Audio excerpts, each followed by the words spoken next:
Bismillahirrahmanirrahim. Assalamualaikum warahmatullahi wabarakatuh.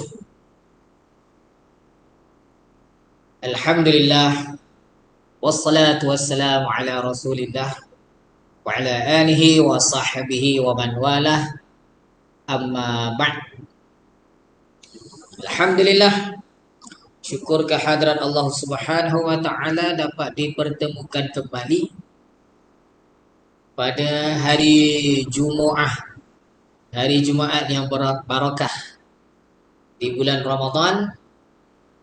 Dan insyaAllah pada hari ini saya akan mengulas tentang sebutan selawat yang selalu dan sering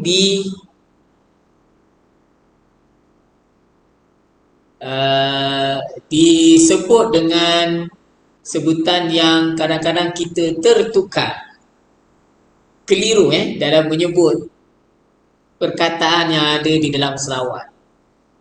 Apakah perkataan yang tepat? Apakah perkataan yang tepat? Apakah sebutan yang betul dalam kita berselawat? Baik. Bila kita berselawat, antara lafaz selawat yang kita ucapkan ialah ketika membaca doa kunut. Ketika membaca doa kunut,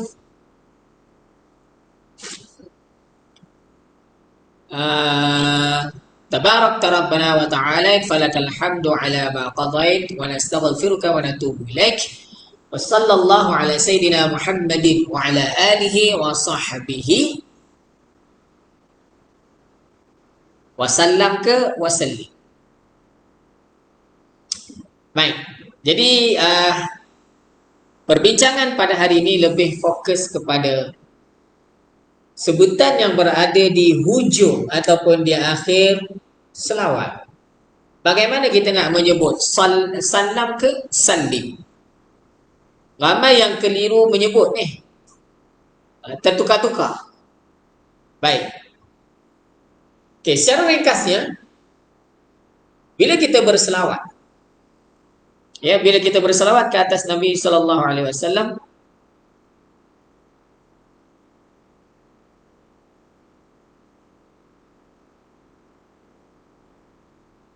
baik. Bila kita berselawat ke atas Nabi sallallahu alaihi wasallam, di dalam lafaz selawat ini ada perkataan salla dan ada perkataan salam. Dan kalau nak ditambah, boleh kita tambah perkataan barakah ataupun barik. Baik. Dari segi bentuk,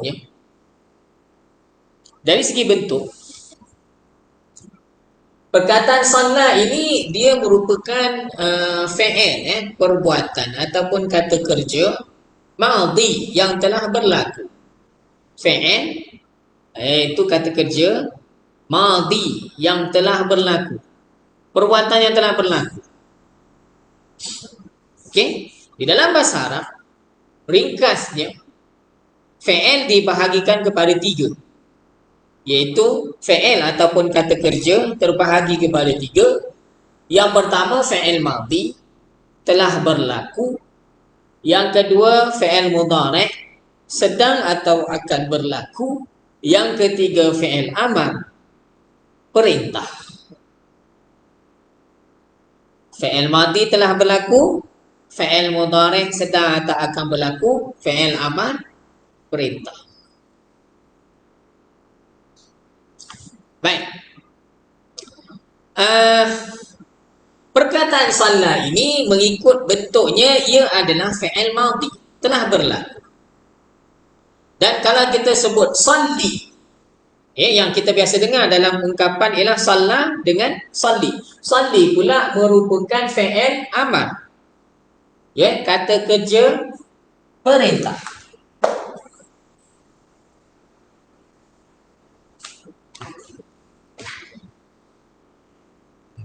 Fi'il amar.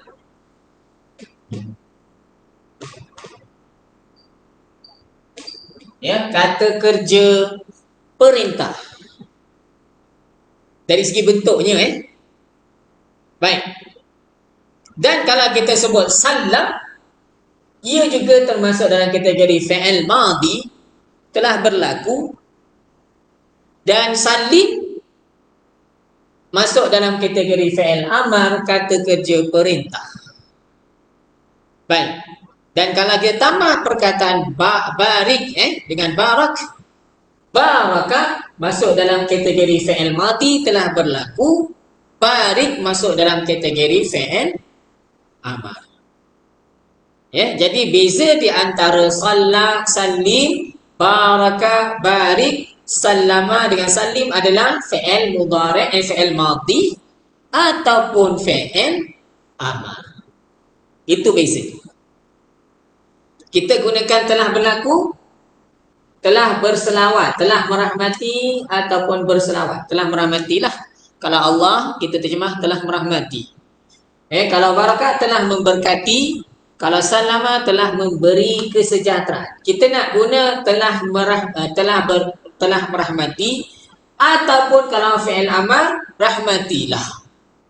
Telah memberkati, ataupun kalau guna fi'il amar, berkatilah. Telah memberi kesejahteraan, ataupun berilah kesejahteraan. Okey. Jadi tips mudahnya begini. Apabila kita mulakan selawat kita dengan menggunakan fi'il madhi, salla, ya, macam ni, wa sallallahu ala sayyidina Muhammadin wa ala alihi wa sahbihi, ya. Wa salla, dan salla di sini merupakan fi'il madhi. Jika salawat itu dimulakan dengan perkataan sallah, telah merahmati, Allah telah merahmati penghulu kami, iaitu Nabi Muhammad dan keluarganya dan sahabatnya. Dan kita telah bertemu dengan satu kalimah wa, yang rata-rata kita semua tahu makna wa ni dan. Dalam bahasa Arab, wa ini termasuk dalam kategori yang disebut namanya haraf ataf. Haraf ataf, kata sendi yang berfungsi untuk ataf ini, maksudnya menyambung, digunakan untuk menyambung. Kebiasaannya, jika kita bertemu dengan haraf ataf penyambung, jika selepas haraf ataf ini adalah fi'il, kita nak letak kata kerja. Tadi merahmati, lepas tu kita nak tambah memberkati, kita nak terjemah, nak tambah pula memberi kesejahteraan. Itu adalah semua adalah fi'il, kata kerja. Okey. Baik. Kebiasaannya selepas haraf ataf ini, kalaulah fi'il ataupun kata kerja, dia kena follow ataupun ikut kata kerja yang ada sebelumnya ataupun fi'il yang ada sebelumnya, iaitu solat. Apabila solat yang digunakan adalah dalam bentuk fi'il madhi, maknanya di sini kita tak boleh ambil sebutan fi'il amar. Kita kena guna juga fi'il madhi. Yang ini pun sama, kena guna fi'il madhi. Okey? Jadi sebutannya sallallahu ala sayyidina Muhammad wa ala alihi wa sahbihi. Waba, kena baca waba. Raka, kalau nak tambah kalau nak tambah wa baraka, kena baca sallam, wasal lama. Kena ikut kena follow. Mula dengan madhi, kita habiskan semua menggunakan fi'il madhi. Okey, memberi maksud apa? Allah merahmati penghulu kami, iaitu Nabi Muhammad, keluarganya dan sahabatnya, wa baraka, dan dia telah memberkati, wasallama, dan dia telah memberi kesejahteraan. Ataupun kalau nak pendek, kita tak sebut barakah, Allah telah merahmati dan telah memberi kesejahteraan.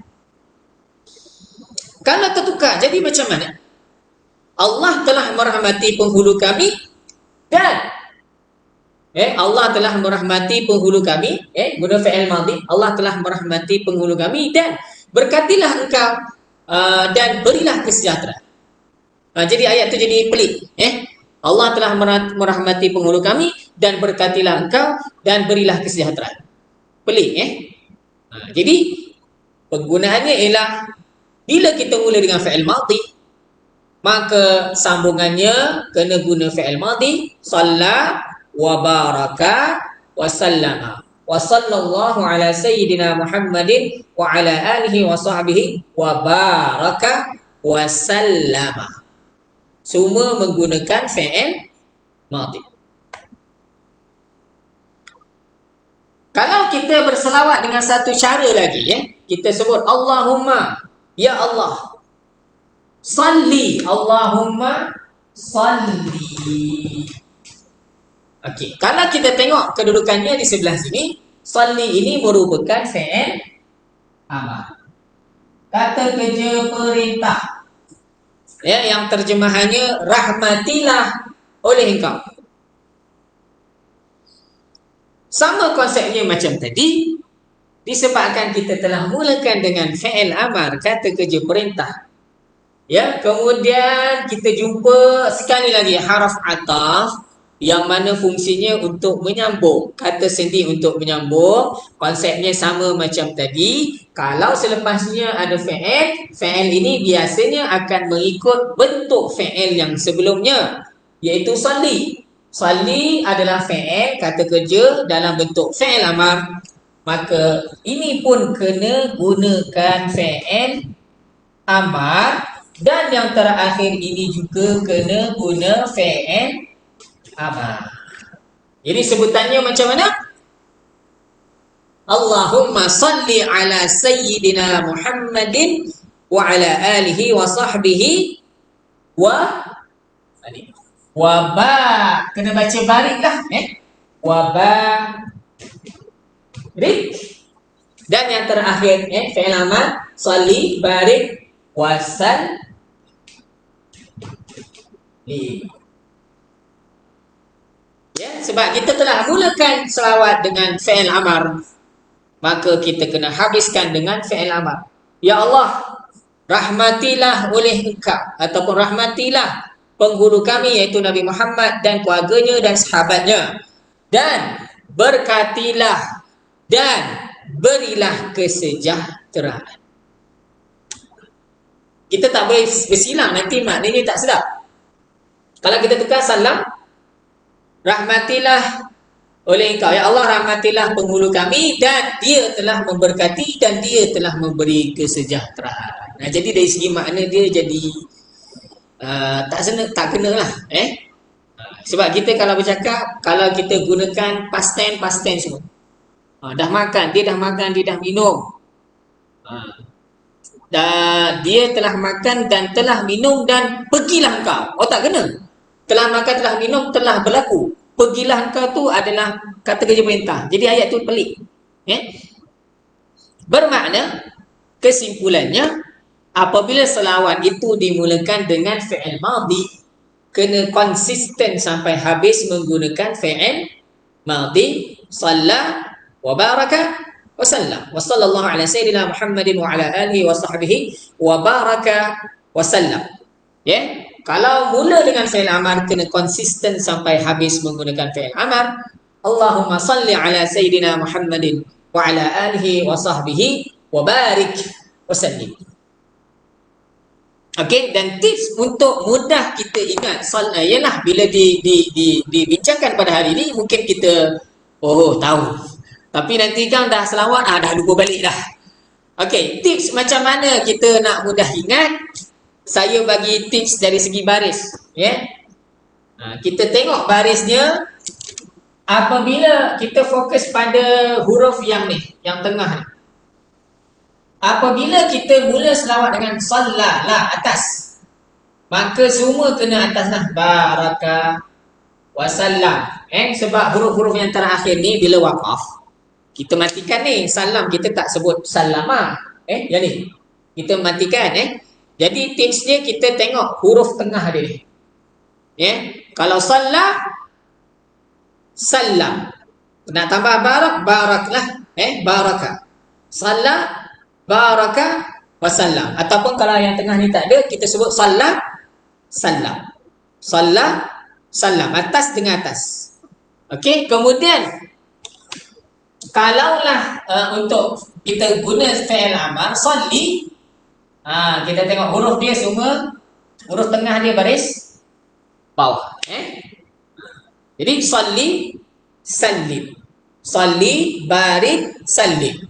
Salli, barik, sallim. Ataupun kalau kita tak guna yang tengah ni, barik ni kita tak sebut, salli, sallim. Salam, salam, salli, sallim. Itulah cara mudah untuk kita ingat macam mana nak selawat. Ingat kalau salat atas, salam atas. Kalau salli bawah, sallim bawah. Okey. Itu sahaja perkongsian saya pada hari ini. Semoga bermanfaat kepada mereka-mereka yang melihat video ini ataupun melihat rakaman Facebook Live ini. Mudah-mudahan memberi manfaat kepada kita dan mudah-mudahan kita dapat memperhalusi cara sebutan selawat kita. Saya ulang sekali lagi, kalau kita sebut salam, salam. Kalau kita sebut salli, salli. Wallahu a'lam. Mudah-mudahan semoga apa yang dibincangkan pada hari ini dapat memberi manfaat kepada kita semua. Dan insya-Allah pada besok hari akan diadakan satu sesi pradengar untuk kelas intensif 12 jam mempelajari asas bahasa Arab menggunakan kaedah Musa dengan teori 35. Besok adalah sesi pradengar. Macam mana kita nak tahu apa itu kaedah Musa, apa itu teori 35 secara ringkas. Dan kursus tersebut akan bermula, kelas intensif tersebut akan bermula pada minggu hadapan, pada hari Sabtu dan Ahad minggu hadapan dan minggu yang berikutnya. Kelas yang sebenar, esok adalah kelas sesi pradengar. Jika ada penyertaan, maka kita akan adakan intensif tersebut pada minggu yang akan datang, iaitu pada 24 dan 25 Mei, 24 dan 25 April, hari Sabtu dan Ahad 3 jam, hari Sabtu 3 jam, hari Ahad 3 jam. Kemudian pada 1 dan 2 Mei, hari Sabtu 3 jam dan hari Ahad 3 jam, cukuplah akhirnya jadi 12 jam.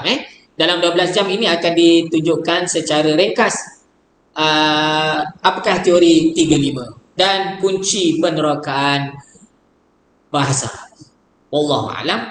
InsyaAllah kita jumpa lagi dalam video yang akan datang. Wabillahi taufiq wal hidayah. Wassalamualaikum warahmatullahi wabarakatuh.